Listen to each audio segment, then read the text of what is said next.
morning, Dima. So look at these. These date palms are so beautiful and promising. They're so healthy. And you know, I would speculate perhaps in maybe, you know, like 2 years I could maybe get the first flowers on these. These are Bahri date palms. And obviously you can see all the others. Milk containers everywhere. I've been out this morning planting more. Yeah. So it is glorious out here at my place. At El Nor, the weather has just been absolutely sublime. You couldn't ask for better weather right now. The skies are so blue. The weather is just perfect every day. Apparently we're meant to have rain today, but I'm not seeing any clouds in the sky. And you know, this would have to be, well, actually my favorite time of the year would have to be winter, because I can get out and do things without being engulfed by mosquitoes, by flies, ants crawling through my home. I mean, it's just wild out here. And I don't know, like I said on my previous Patreon video that I actually did initially publicly, you know what, it's this whole new what do you call it, the YouTube studio. It's just thrown me for a loop. I'm useless with trying to navigate around an original Patreon video. I end up putting it public, and I went out and I've been planting, and it wasn't until after I come back. It's not like well, yeah, you know, I'm just really not feeling the vibe to be public right now. And whether that's events happening around the world, the saturation of social media, or just the winter hibernating feeling that I'm getting, I just don't feel right now the need to be public to everyone. I'm happy to you know, come to you guys on my Patreon videos, but just make them private videos. I don't know what's going on and why I feel intuitively like this, but it's a real receding for me, and I'm just going with it. You know, it's that intuitive thing.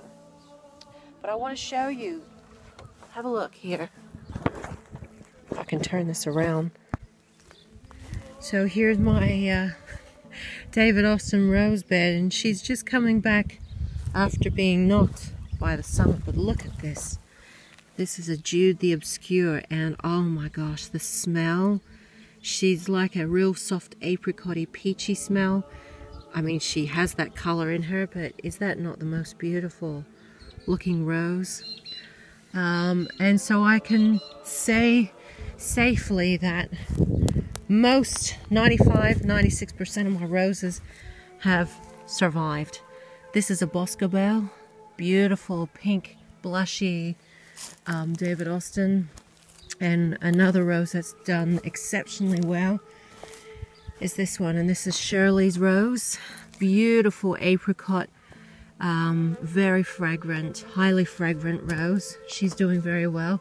This one's going berserk. This is my Albertine. It's a climber, and I'm not yet finished my columns. But I've put her up here because she needs to go around something. And here I have been finding, I actually thought they're called thrips, but my mother seems to think they're called aphids, and she's most likely right. Here we have, oh, this is another Jude the Obscure, and this one has been doing exceptional. Now, is this Black Beauty, or yes, it is Black Beauty. So, you know, you can see the new growth that's come up since summer has gone, thank God. And since I've put sawdust, actually, that's made all the difference. I self-pollinated this one. This is, Oh, this is a Pierre de Ronsard climber. So ever since I've put the sawdust, everyone is either recovering or thriving. So yeah, you can see, look at this, the burn from summer. Now I've just lost these chooks. I think they've pissed off across the road.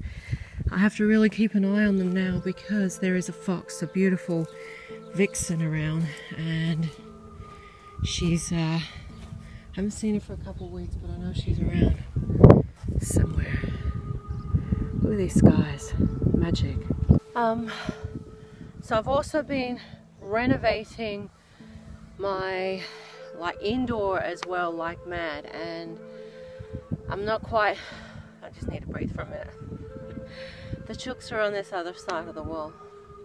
So anyway, it's coming together, but it's been such a big job, and it's been all in this schoolhouse, and I've really taken advantage of the high ceilings. They are super high, and so I've had to put in my really big ladder. It's an arsehole ladder because it's so heavy and so awkward and tall. It barely misses the ceiling when I have it up standing, and it's just one of them really big ladders. It doesn't fit in the other house. And so, you know, like this time, so I've been renovating. I've been out in the gardens every day. Every day I'm planting maybe 2 or 3 date palms, because there's a whole process of laying down newspaper, then laying down the weed mat, you know, putting sawdust down. So it's a real process, and I'm just going as I go with it. I do a couple a day. I'm going to do a couple more today. But I have like 70 to 80, maybe more to plant still. And, you know, like these beginning stages, it takes real effort. It takes real consistent effort to, oh, how gorgeous, 2 butterflies. Takes real consistent effort to constantly water these little date palms and these roses, because everything's so young, and it's the first couple of years where they really struggle to survive. Their survival rate is, you know, it's not so high if you don't give them the right environment. So anyway, you know, it just doesn't look like much. You know, all the work I've put in, it doesn't show for anything, except for what gives me real heart is the seedlings I planted last year. They're maybe like 9 or 10 months old, and they are looking just exceptional, and that's grown from seed. And I just can't wait to see what it will look like in 5 years, having these big bushy date palms. And you know, all the hard work will start to show, because sometimes it's hard to see all the effort when they're so tiny, they're so little, and they just take so long to grow. You know, so it's been a real kind of interesting time. It is an interesting time for everyone around the planet, but I know that my life really, like I said before, has not changed by the transpiring of these events. I was already isolated, living isolated, and my biggest thing before coming here was, number 1, that I had water tanks, as in collecting and catching rainwater. Number 2 was some type of well or spring water to water my garden for free, because everywhere you go, you have to pay for water. The only thing I'm paying for is to use the pump to pump up the water. So that was number 1, and number 2 was having land. So these were my number 1 prerequisites for buying this property. So, you know, and now it's just really listening to the earth and what she is allowing me to plant here and what thrives here. And you know, it's a constant challenge, but I know I'm starting to slowly get on top of it, and only planting what really thrives out here. And that's my olive trees have been thriving, roses are obviously thriving, the date palms thriving, my citrus is now thriving. So, you know, there are things that are thriving, and it's just taking all of my time. I will also say here that I have dropped my uni units for semester 1. I am no longer doing a Bachelor of Education. I have gone back, followed the passion, followed the intuition back to science. So I'm now back in my science degree, in biology, and it just feels right. So even though I have accrued financial debt, I don't care, you know, like it's only money, and I just could not find the motivation and the passion to complete these subjects with education. It was such a drag for me. It was so boring. I wasn't stimulated at all. Just ridiculous. So I've been busy transitioning back into my old university degree. I have to wait until second semester to pick that up again. But for the most part, I have just been out working every single day, just me and my chooks, as it always has been. So whatever is happening in the world, I'm just not tapped into. And of course I know what's going on, but we are where we need to be. Those of us that follow that intuitive line of life, you know, we follow our intuition, that heart compass, we will always be where we need to be. Universe will take care of us wherever it is we choose to be. And like I said on my last video, the biggest thing for me is connecting to that love frequency, connecting to the earth more than ever, and connecting to those that are around me. Obviously at a time like this, no one is around me physically, but you know, connecting to those that, you know, like you guys, I'm connecting with you now. So, you know, creating important connections. Actually, this lady that's driving here now, she's 88. She would have to be my favorite old person out here. I love this woman, and, you know, our connection is flawless. She'd be coming to play some golf today. Anyway, I've got to go find my chooks, and I'm going to be posting videos here on my Patreon. They're not going to be public. I just can't explain why I don't want to feel public right now, but at the moment I just feel a receding of just staying private for a while.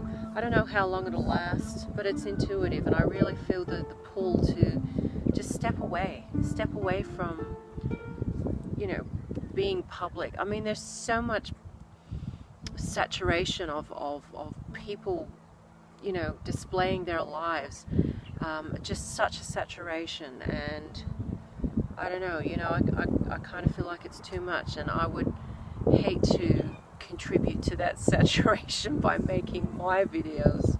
Do you know what I mean? Like, I just, yeah, it's just too much right now, and so I want to take a step back and just do private videos for now. So who knows? Anyway, I'm gonna go find these chooks. One's in here, 3 are out here. I'm gonna go and rouse them up and bring them back in. I love you guys, and whatever you're doing, may you always be blessed by the supreme truth and love of the cosmos. You know, stay with the stars, stay with the earth, stay with yourself.